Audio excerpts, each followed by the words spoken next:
Hello, in front of me I have REALME Watch 2 and I'm gonna show you how to adjust the screen brightness on this device.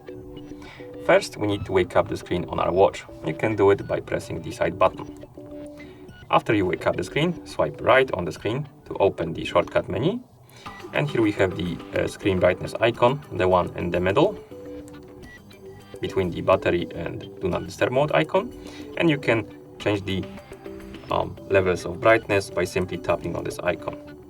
You can keep tapping to toggle between different levels of screen brightness, like this. You can also open the settings. So let's tap on the settings icon right here.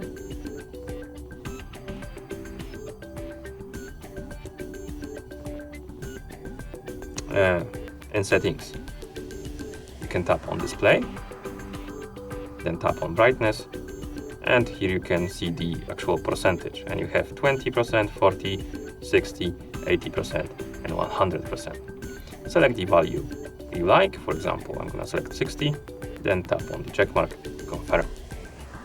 Okay, and once you're done, you can press the side button to go back to watch face, like this.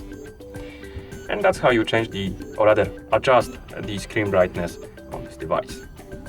Thank you for watching. If you found this video helpful, please consider subscribing to our channel and leaving the like on the video.